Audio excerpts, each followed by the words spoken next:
北莽怎么过年啊？有人的地方，都差不多。哼，一样的人，一样的年，偏偏要打你死我活的仗。唉。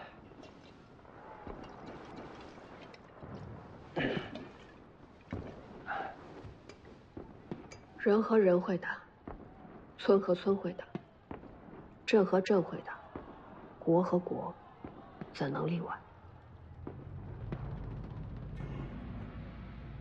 说得好。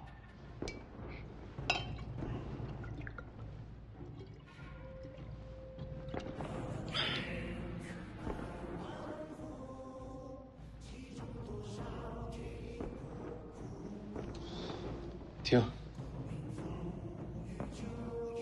煌煌北凉镇灵歌，我二姐的词，我谱的曲。每到年关，都有30余名乐师，160名舞姬在城内奏乐配舞。你要是这会儿出去，能看见灯火珠白昼。听就好了。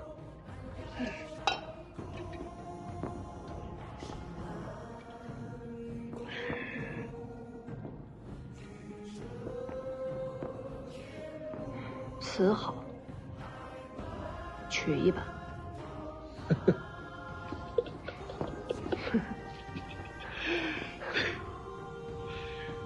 我二姐也这么说，没准你跟她投缘。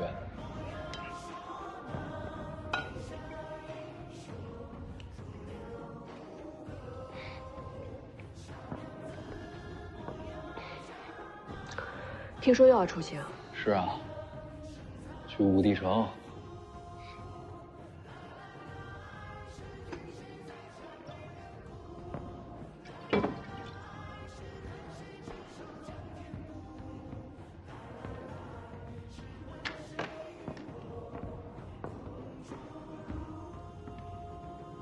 嗯，还是借的，回来还我。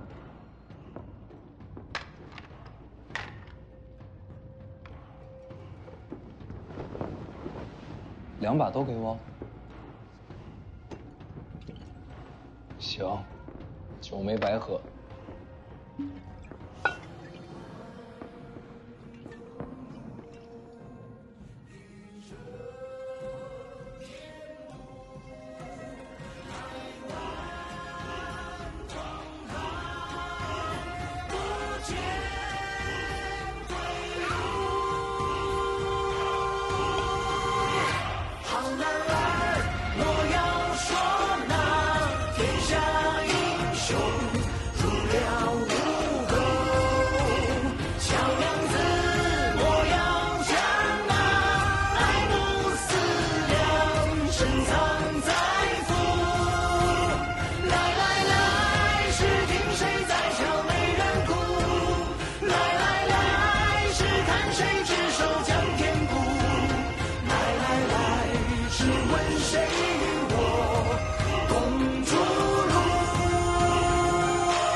一个人喝，成喝闷酒了。再找个人喝。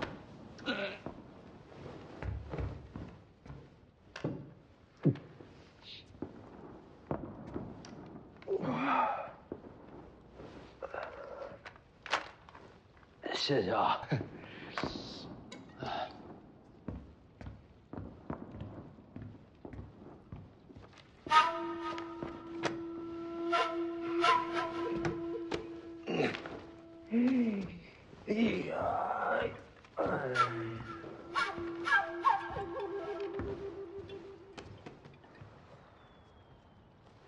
你不是这儿的，高叔的。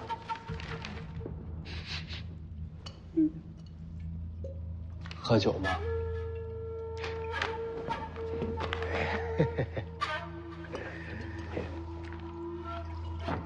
哎，给我留一口。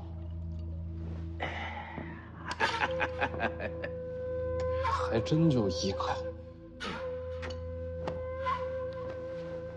我跟你说啊，这些都不是秘籍，秘籍在上边。走，我带你找秘籍去。走。哎，你动作轻点啊，白虎脸睡着了，别把他吵醒。还有啊，你别拿秘籍，秘籍不好卖。你去4楼都是古玩奇石之间。你说白虎脸睡着了，我是不是应该守着他呀？你说的有道理，我得看着点他，别到时候吐我衣服上。那我走了，你少拿点，别太贪啊。曲骁居然生出你这样的儿子，有点意思。你说什么？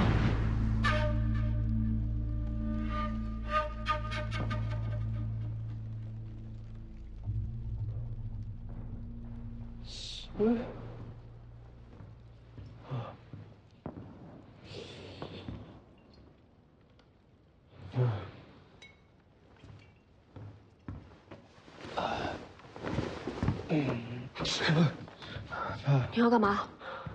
醒了。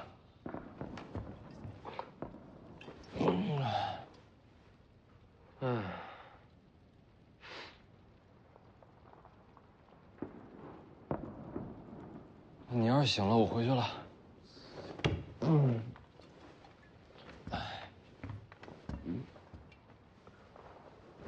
要不我送你回去？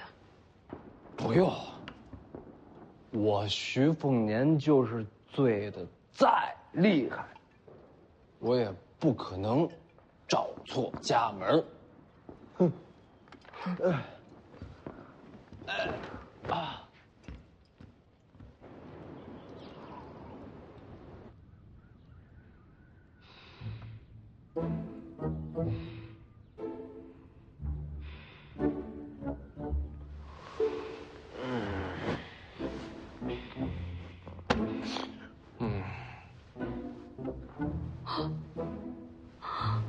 徐凤年，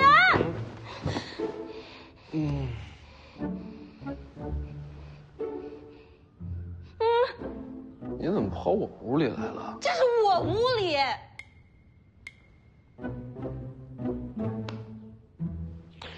没事，我就是昨天晚上喝多了，走错路了。你别担心，我跟大家解释清楚。什么都别说，啊！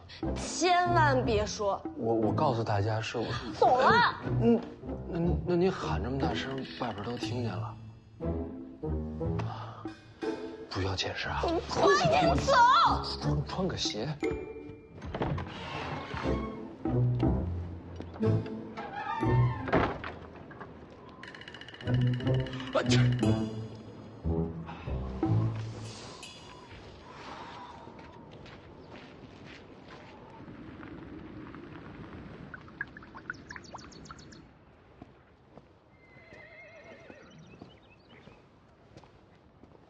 王爷，一切都已备好，我们随时出发。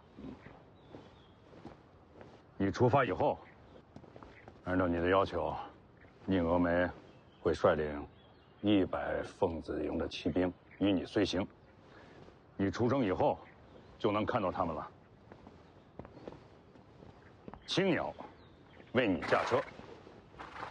从现在开始，爹说的每一句话，你都要谨记在心，啊。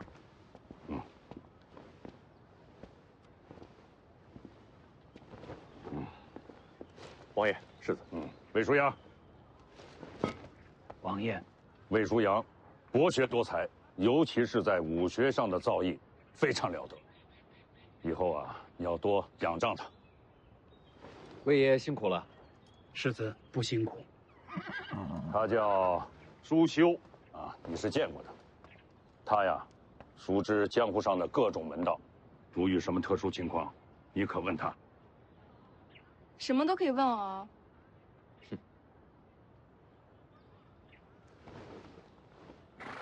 小心点儿。那辆马车怎么没人啊？啊，奉您此行，有劳您多费心了。哎，你别抹车上！这人谁呀？这个？哎，压在天朝廷下的大魔头。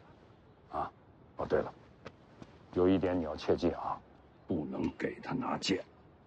什么剑？什么剑都不能给。木剑呢？木剑也不行。好歹给个名号吧。你的另一位车夫来了，巨剑吕钱塘。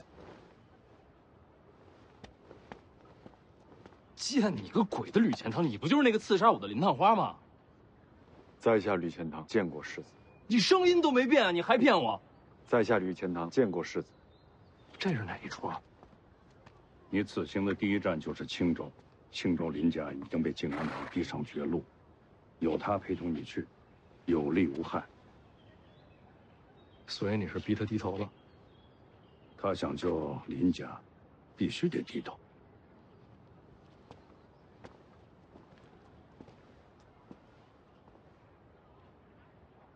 百足之虫，死而不僵。你们林家在青州还存有一口气，想要保住这口气，别忘了我跟你说的话啊。是。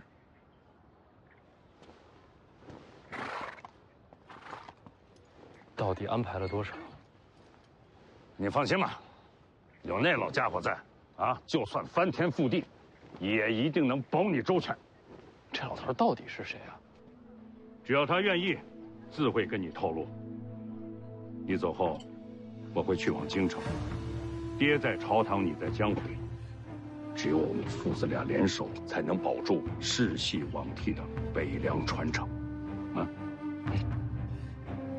一路上小心。走吧。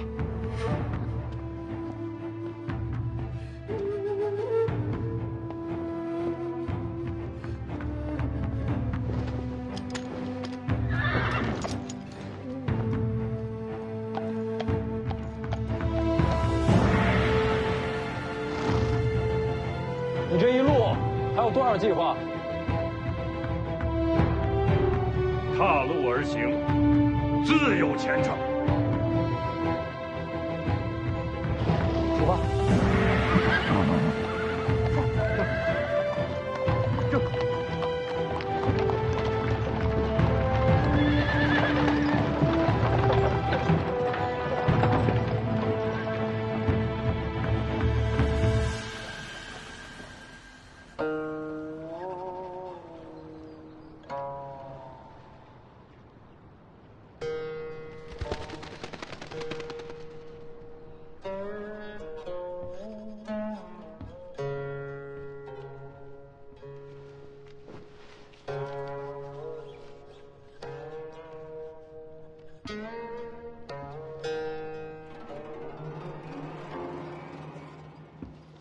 北凉来信了，出什么事了？与你无关。不能这么说，将来你我会是一家人，你的事就是我的事。红螭，古剑在你手里。滚！男欢女爱，天道使然，这上阴学宫里能配得上你许魏雄的，非我莫属。哎，你还是再考虑考虑吧。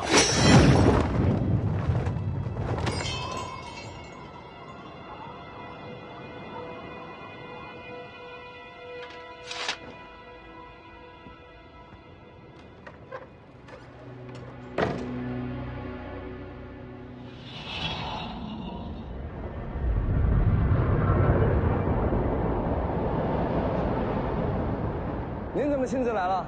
徐凤年要出北凉。哦，他不是刚游历3年了吗？这次不是暗中行事，有迹可循。胆子真不小。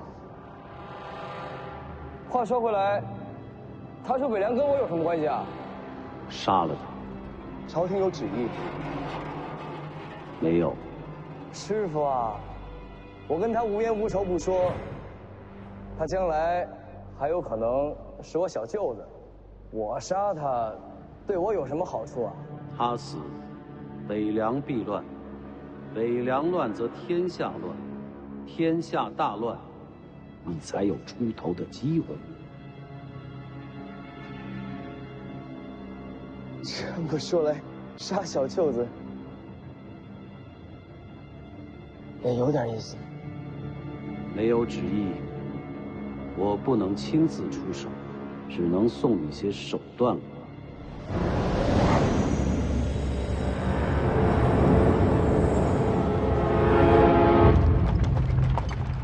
凤子营100名骑兵，就在前方后面。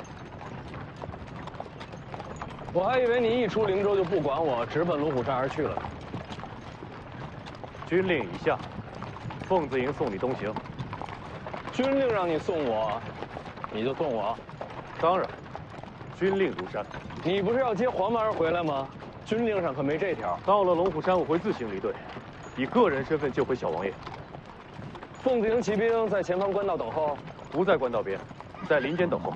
为何？无军令时，避免惊扰百姓。这都不懂吗？那就麻烦宁将军，去把人带来吧。是。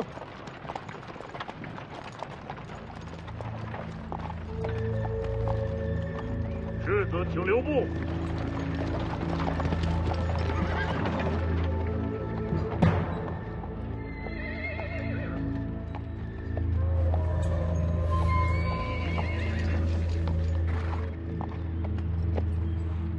重甲铁浮屠，你是典雄处。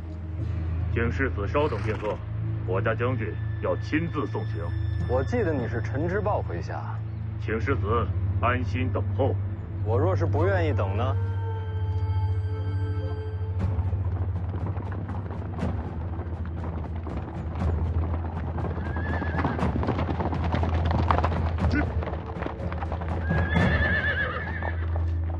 世子出行也不使唤一声，路球愿为马前卒，为世子这边坠镫啊！庆典呢？让路。楚将军，你这弩怕是射不穿铁浮屠的生铁甲。要不你试试？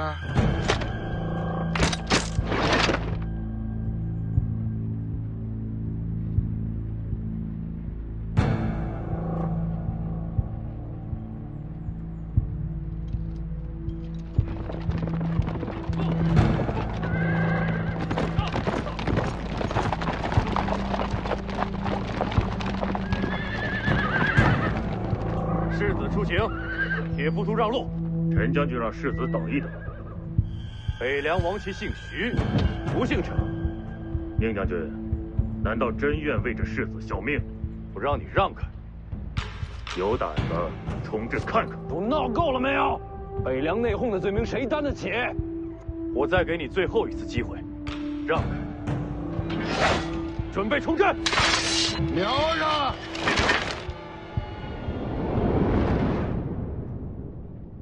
你不是要保护徐丰年吗？等他快死了，我自然会出手。外面百战精兵，你一个人能挡多少啊？千军万马，不过就是插标卖首嘛。大话谁不会说呀？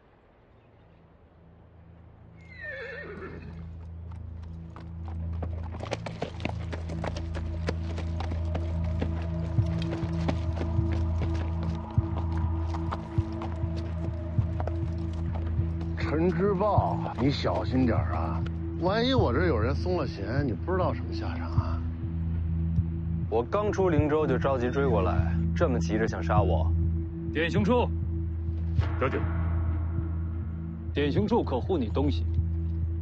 咱俩关系没这么好吧？为了北凉，你暂时还不能死。为了北凉，要不你先死一死？这没你的事儿，世子的事儿就是我的事。都别争了，我拒绝铁浮屠同行。有宁峨眉的凤子营就够了。他素来厌恶你，若要保护你，恐怕不能尽心竭力。难道你和典雄处还能欣赏我不成？由我下令，典雄处就是死，也会护住你。不需要。你想清楚，离开北凉，并不安全。宁峨眉，在，到龙虎山之前，你能护住我性命吗？只要有军令在，凤子营不死绝，你就不会有事。比起你，我更相信他。铁浮屠归营。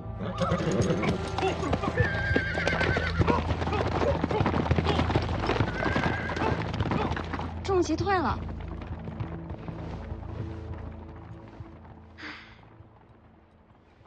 你担心那小子？谁担心他了？我是担心我自己。外面骑兵对冲，徐凤年有你保护，我能怎么办？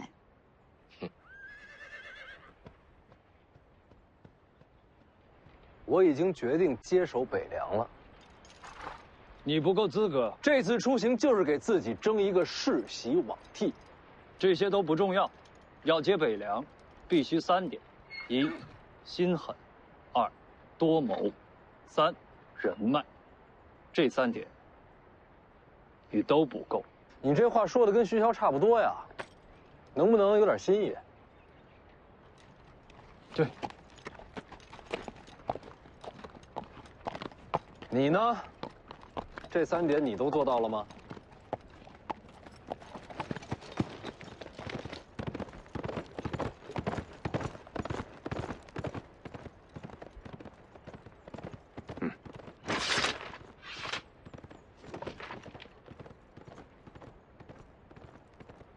就这一个，要不咱？我倒是挺看好他的。这家伙是有点本事，所以他才留不得呀。别胡闹。世子，可不该把世袭罔替的事儿给说出来。这种事儿瞒不住人的，提前说出来，对北凉也好，京城也好，都让他们提前做个准备。你回吧。陆球要护着世子出北凉呢。徐骁马上要进京，到时候你护着他。真的？就这么说定了。晓得明白。世子一路小心。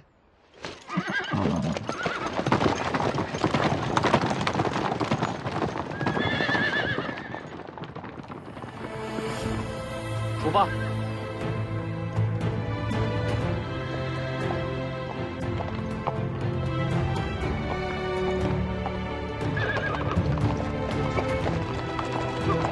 这样才想做你徒弟啊？知道我是谁吗？我管你是谁。这都是。连我自己都快忘了自己是谁了。又有谁还能记得木马牛啊？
上次见面还是要杀我，这会儿成了护卫。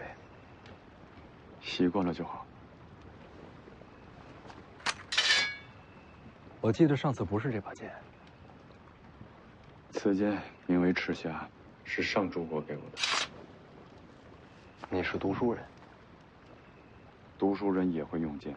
读书人心性难测，说不准哪天，你还会拿剑刺我。只有你活着，上主国才会给我林家最后一条生路。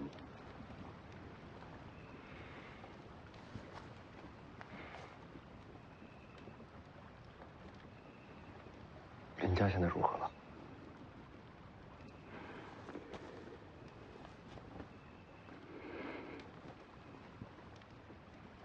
已经被靖安王抄家。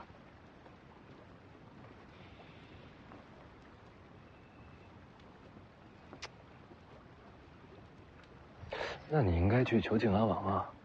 你投靠徐骁有什么用？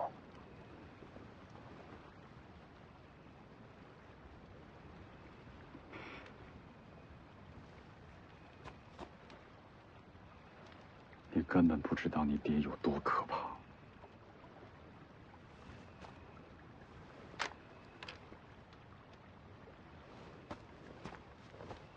就算改名换姓，他也终究姓林。你想说什么？这样的人留在身边，恐有祸端。我看过他的眼神，他连命都可以不要了。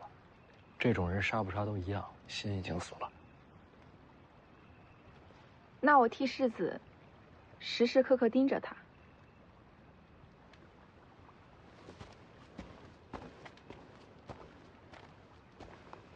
世子，怎么不进去？今晚我守上半夜。不用守夜了，凤子营附近扎营，安全得很。生死还是不要交到别人手里比较好。下半夜谁守？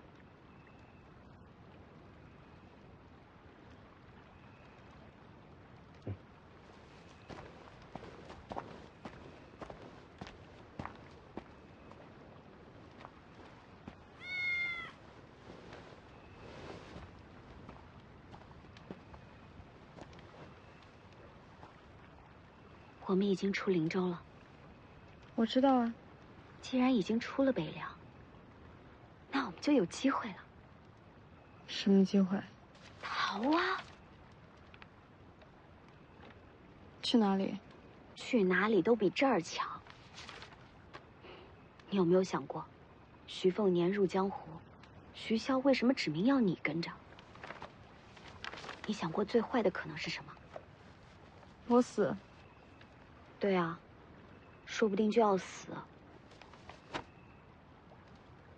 徐骁杀了这么多人，为什么偏偏让我活着？关键时刻，楚国公主的命还是挺有用的。他要杀你？不是杀我，是拿我的命换东西。江离呢？前辈哪里人？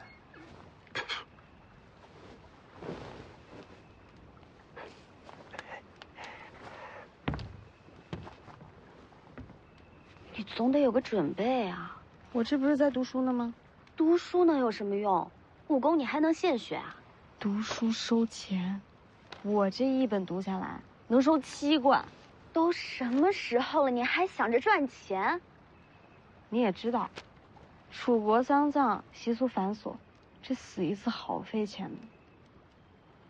我就一直在想，我无亲无故，亡国亡家。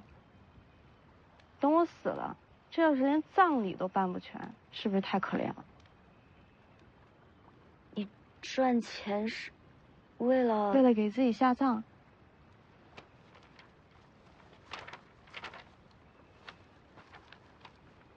那你为什么要一直刺杀徐凤年啊？是因为恨徐家？不是。还能是因为什么？因为世子寻你，终于要读书了。我陪你一起去，只叫了江你一人。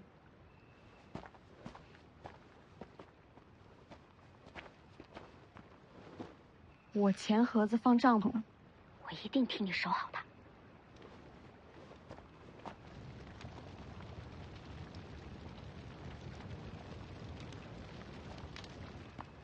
读书吗？没错。不是这本，去车上那些。可我都读了好几天了。没读给我听就不算钱，还是一字一文，读完就给。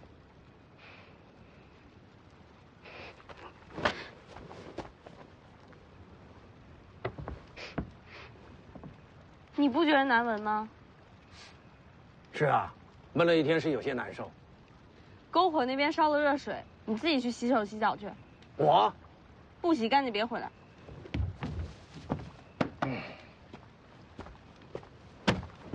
读哪本？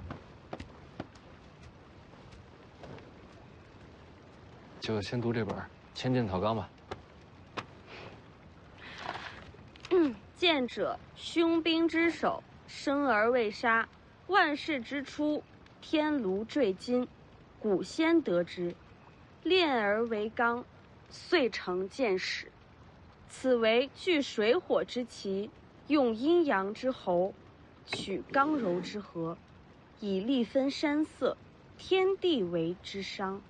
剑以刺激身形为数，所谓梨花舞袖，飞空白雪，日月跳丸，回马思乡，皆为其术之用，术可轻传，为道难言。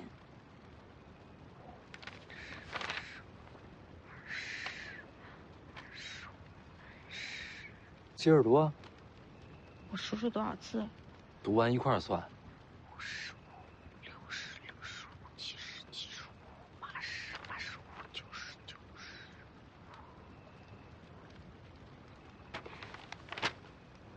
100字100文，明明是97个字，多出3个哪儿来的？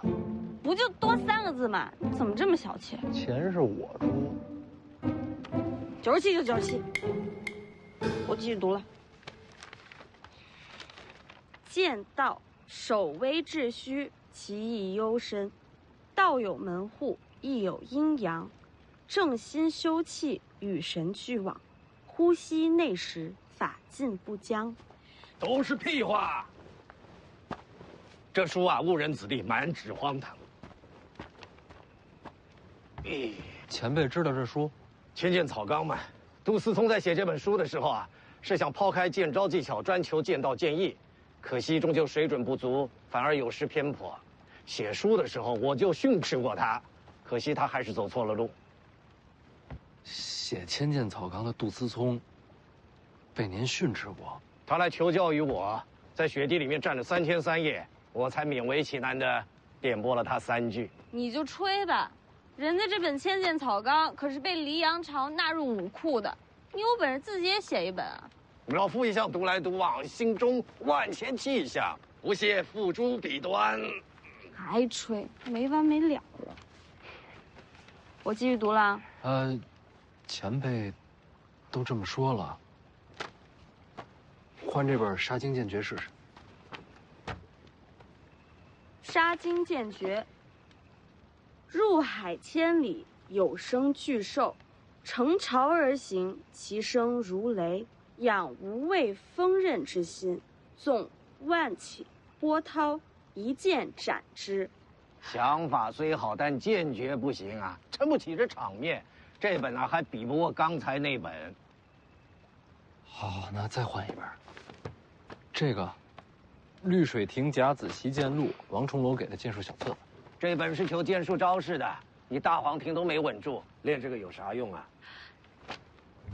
太玄感应篇，有物混成，先天地生，唯相无形。内功真解是武当框架，想把大黄庭变成自己的真气。宁峨眉和他的凤字营呢？跟在后边1里之外。可离你那么远，怎么保护你啊？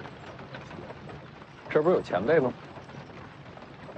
姓徐的小子心机深呐，他调开凤子营就是盼着有杀手出现。想看你出手，从你手段猜你身份。哎呀，小丫头聪明啊！哎，不过这小子打错了算盘。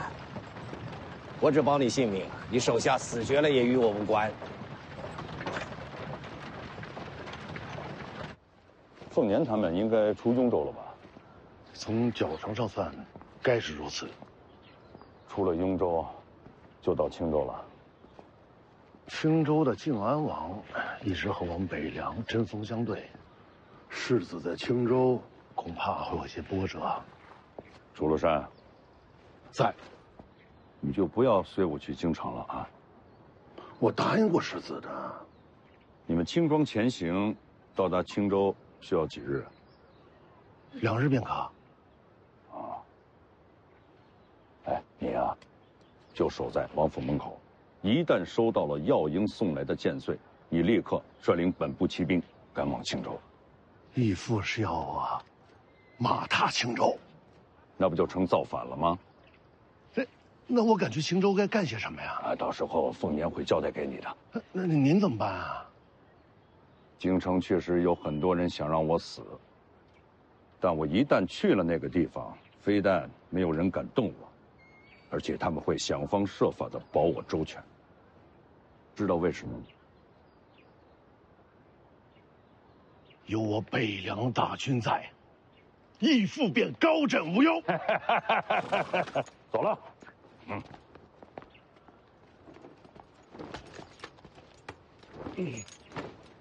义父，哎，北凉军权交于谁手啊？啊，镇守北凉，非陈之豹莫属。行。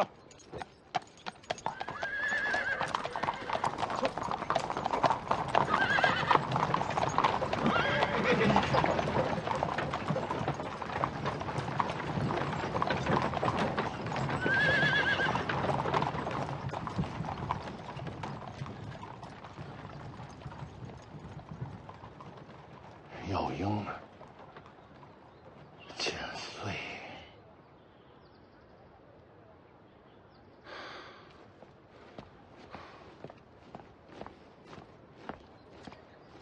把床给我搬过来，老子就要在这儿等千岁。老子跟你们说话了，搬床去。是，快去。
福将红甲，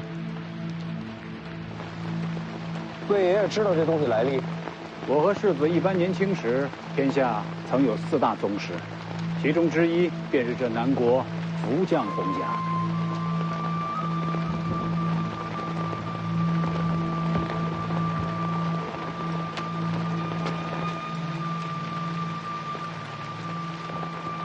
前面拦着那个就是。可这福将红甲人当年刺杀先皇，被人毛韩雕寺亲手剥了甲胄，这尸体和红甲都挂在旗上示众，这可做不了假。奇怪了，这红甲又是哪来的？会不会是福将红甲人的子女？不可能，天下红甲只有一副，如今该藏在皇城才对。我去试试。轮不到魏爷冒险。叔兄，李钱塘。借马一用，随你用。枪！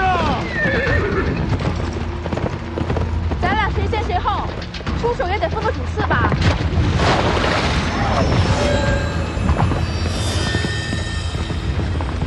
活的。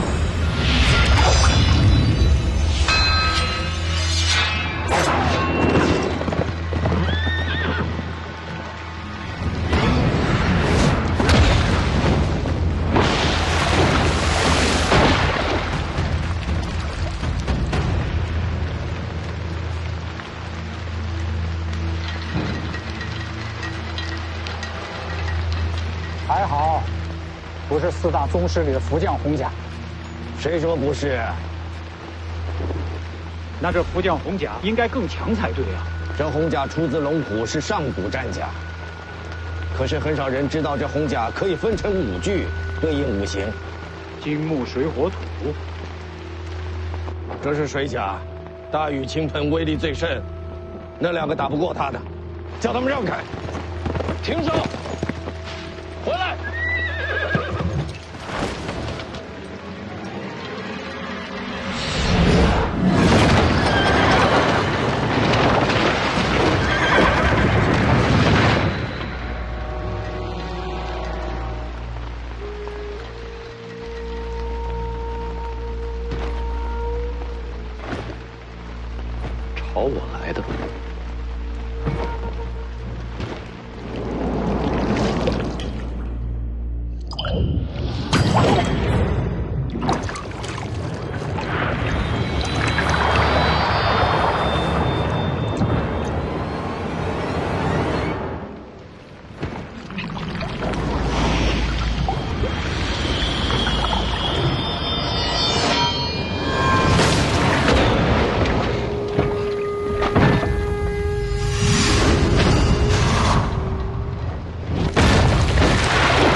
不将红甲移化为武，确实不如归一时强悍，可也不至于那么容易被击败。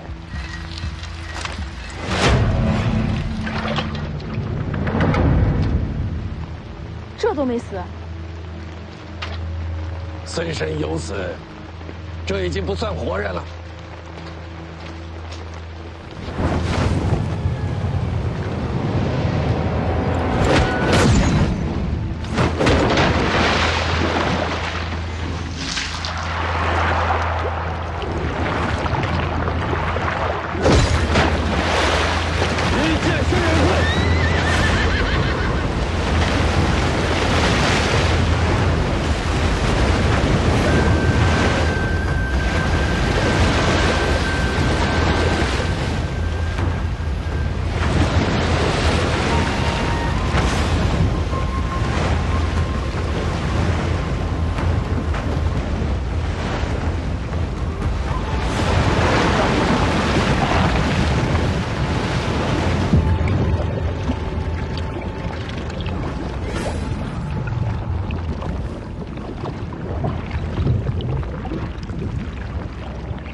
他到底是人还是仙？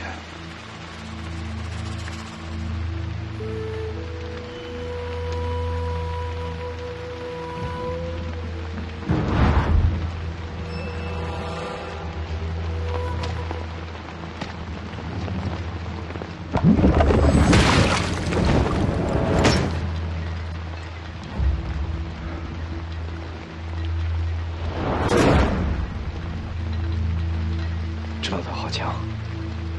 长得也比你好看啊，这也能比呀？所以我不做你徒弟，别想来。你的天赋真的不比外头那小子差，若跟我学剑，必成大器。我这身份，本事越高，死得越快。你怕姓徐的小子杀你啊？我看他舍不得。嘿，那家伙阴险毒辣，什么事做不出啊？我教你啊，保你胜过他。不学，练武太苦。想学的时候记得告诉我啊。为什么非要教我？你天赋不错，还有那蛮不讲理的精气神也合我心意。嘿嘿。他呢？那小子天赋不错，只是心思太深，还得再看看。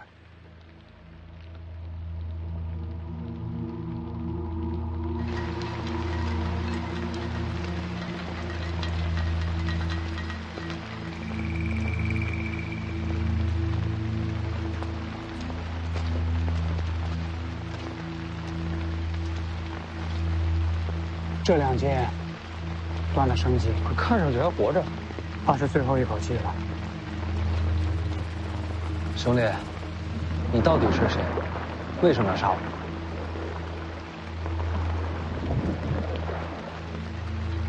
看来是不想说。他不是不想说，是不能说。怎么讲？我看了，这人神智受损。神智受损？刚才出手可不像。看，整个甲胄内部都刻了。是什么？其中奥秘，就怕要问车上的人了。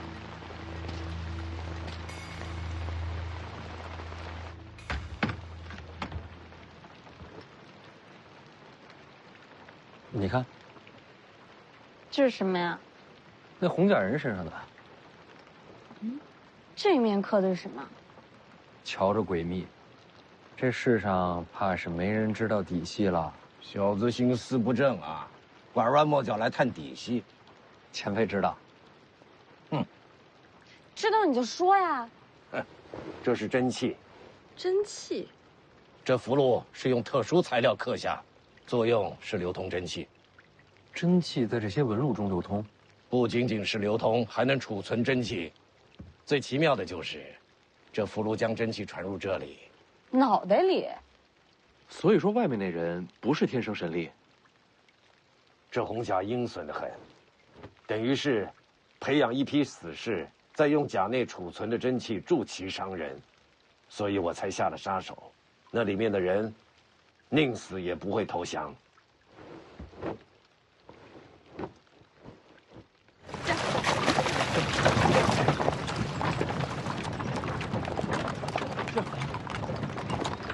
人买了也就算了，怎么还把那套甲带走了？如此手段，研究看看。前辈说这福将红甲一共5具，虽说这次只来了1具，难保下次不会全都出现。谁说这次只来1具？方才在树林里还有3具等着。就刚才？那为什么没出现？当然是怕了老夫了。等等，这样加起来也不过4具，还有一个呢？我怎么知道啊？不好，宁峨眉。世子，世子，玉，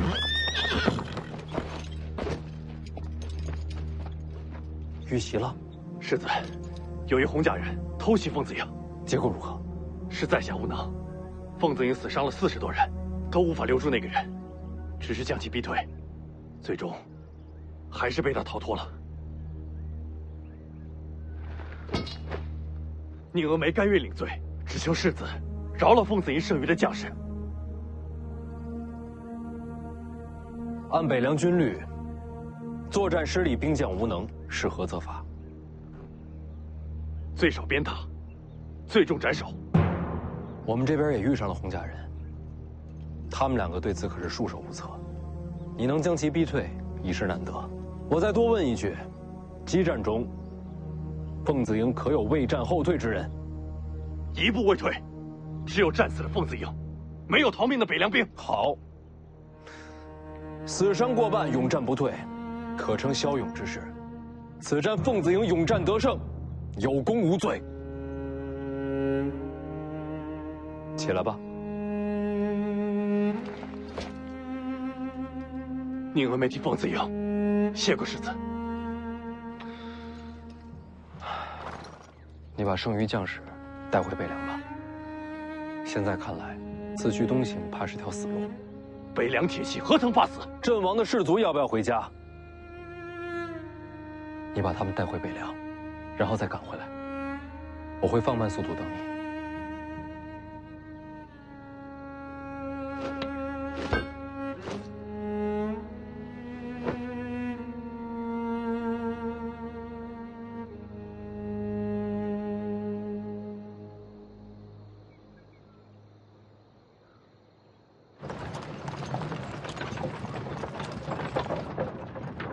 收买人心的手段不错，新丁的不好说，剩下的兵卒恐怕会为你战死。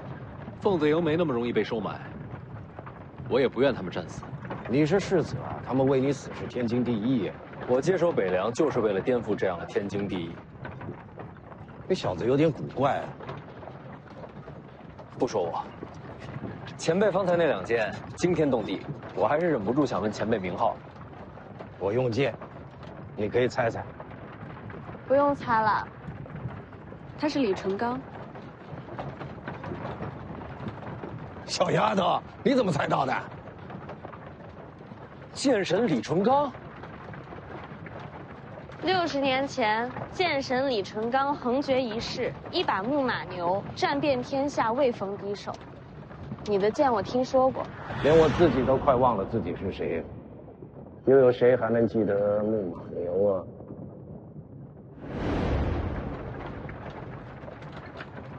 原来你当时听见了。60年，您今日几岁了？修真气的活得都比普通人长，你小子一身大黄庭伽蓝，比我还能熬呢。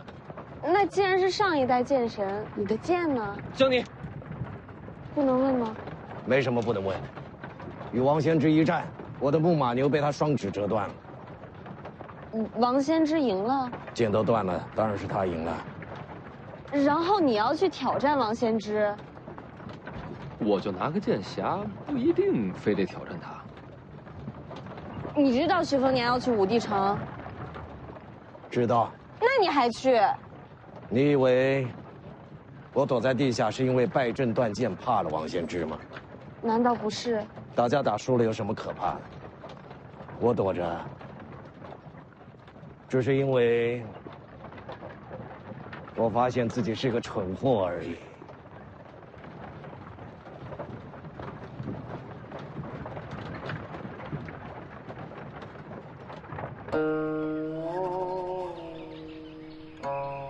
世子，咱们要是绕道而行，1天不到就能离开雍州。如果走后山，恐怕要耽搁10日。我知道。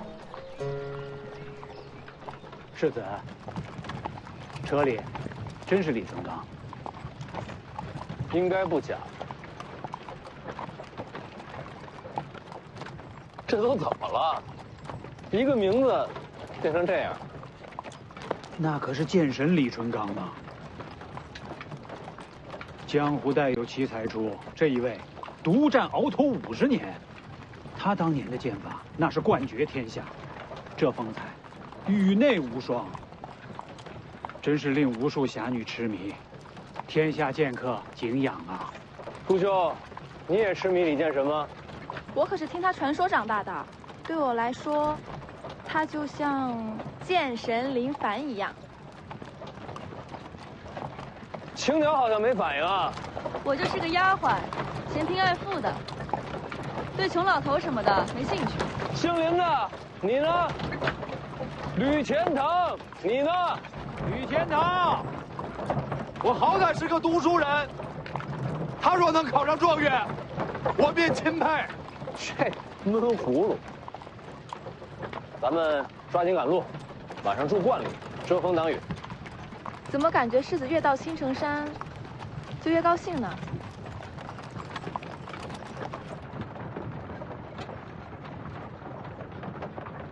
这。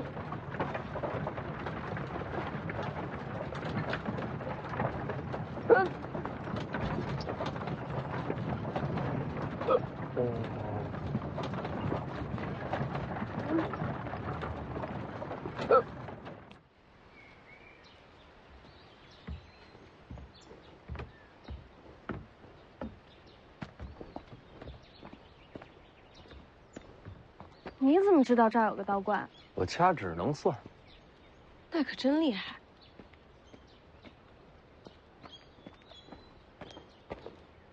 世子，这道观有些古怪。哪里古怪？后院的树都被人给伐了。哦，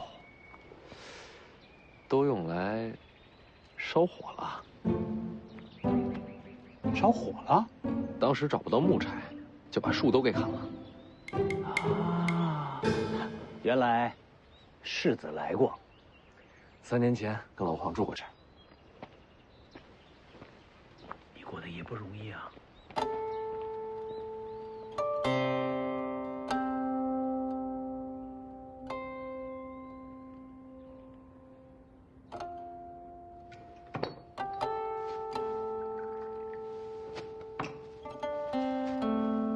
苏兄和吕钱塘出去捕猎了，看看能不能搞些野味回来。要我说，还是人多好。上回我跟老黄窝在这儿，饿得头都晕了，就没人愿意出去找吃。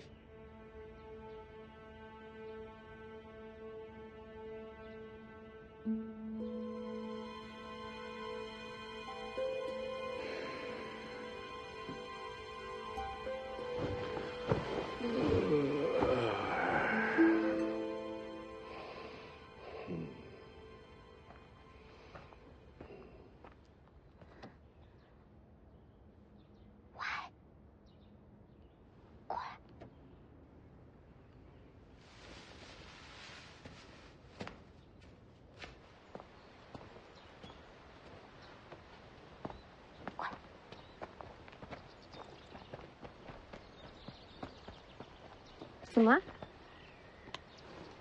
什么东西？砸人啊！凤子英不在，今晚就是最佳机会。那个吕钱塘之前不是读书人吗？看起来身手一般，我们就把它当做突破口。你倒是挺了解的。哎，你听到我说没有？就这么说定了。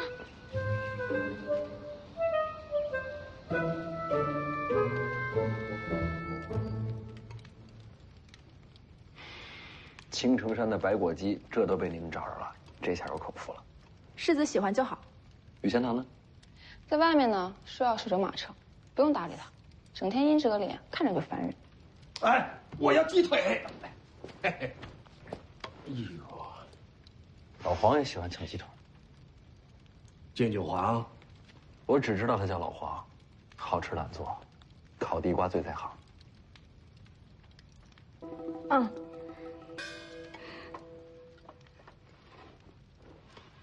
3年前，世子和老黄在这儿待了多久？有些日子。怎么会留在此处？不是留下，是被山匪抓了。这山里有山匪？是啊，看见火光来的。没杀你吗？是群傻乎乎的山匪，有老有小。看我跟老黄饿得不行，还分了半只烤鸡给我。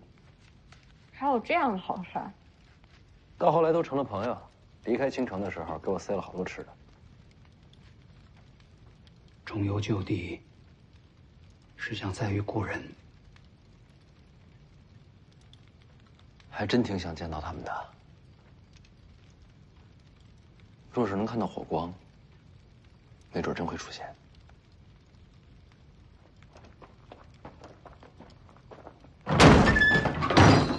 把三姐交出来！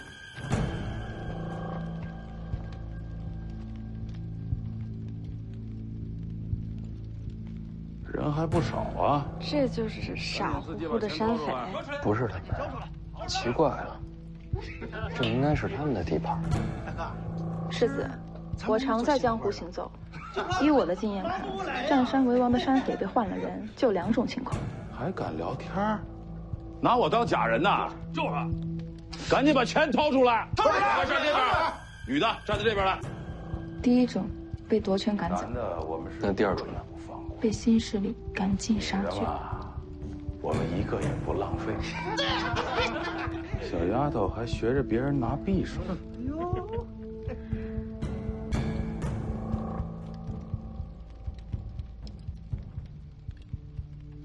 各位大爷，我若是交出这位美人，能否放过我们？反正我们都要死了，能不能再问个事儿？之前的老孟头去哪儿了？哪儿那么多废话？待会儿我先砍的就是你。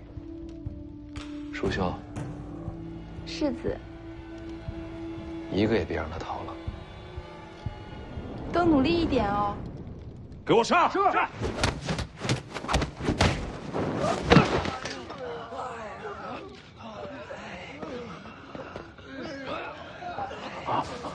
别张嘴走啊！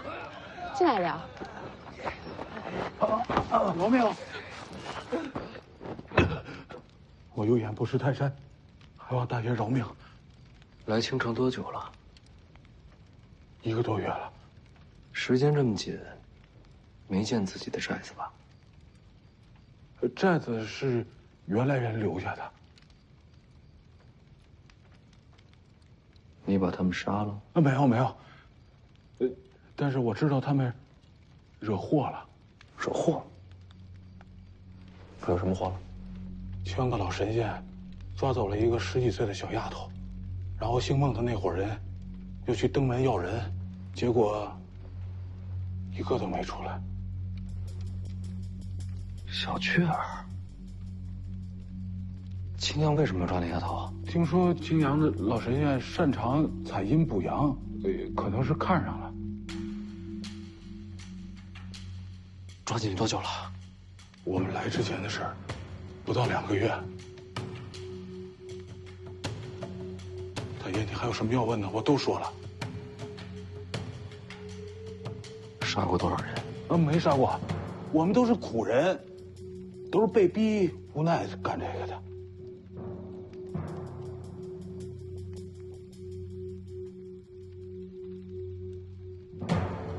魏爷在。往南不远有个小坡，过了山窝就是寨子，麻烦魏爷帮我看一眼。好。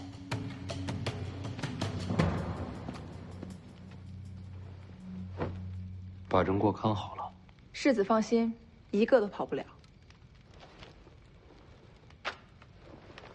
世子去哪儿？出去走走。一起。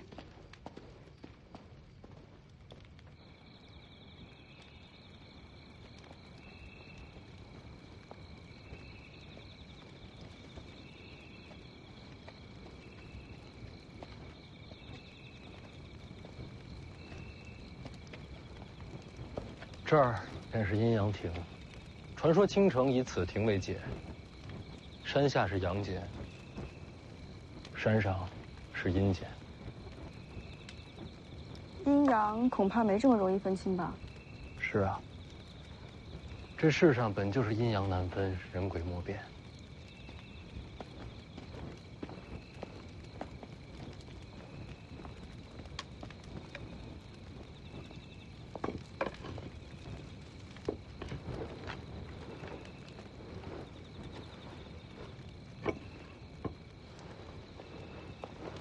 纸笔给我。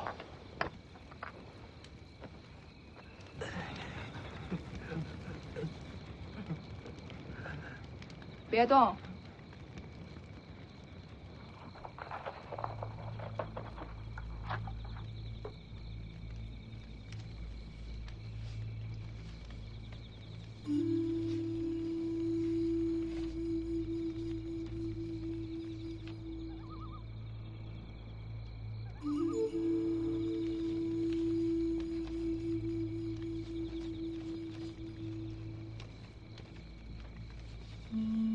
世子，这夜这么暗，世子是如何将山势看得如此细致的？这亭子以前来过，这景色是记下来的。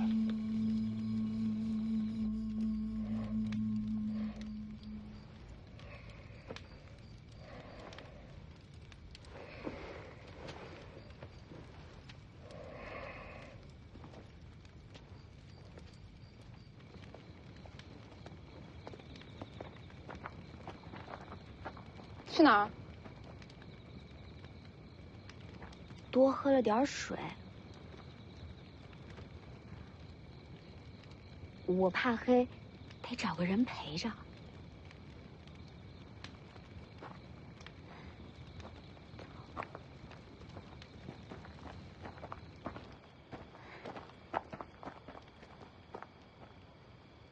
又怎么了？现在人少，正好溜走。没地方可去。哎呀，你别在这儿废话了，反正你先跟我走啊，等我把猫带上。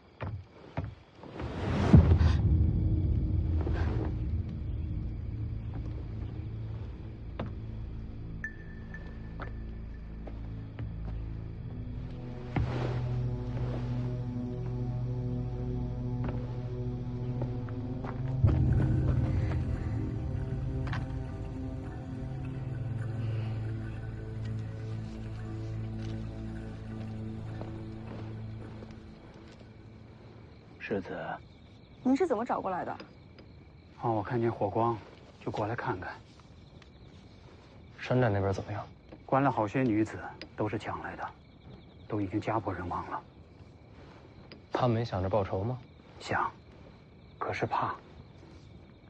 最后，都走了。那些匪徒是宋官吗？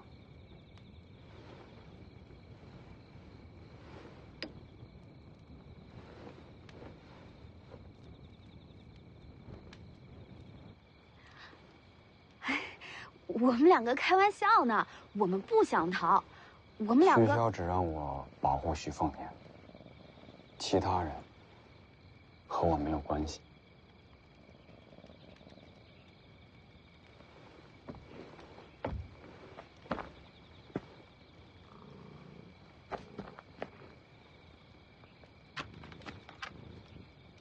你们走吧，我不拦着。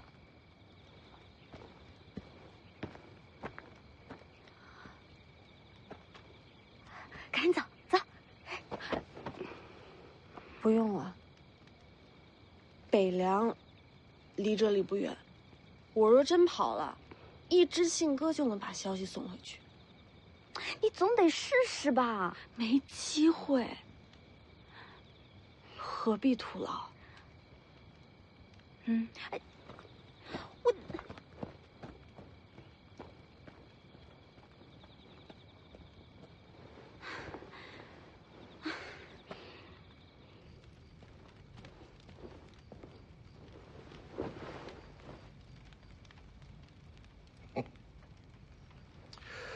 我是觉得你不想走。外面说话你能听到？我想听见就能听见。怎么样，小姑娘，要不要跟我学武功啊？有了一身本领，走也好，留也好，都随你心意。不学。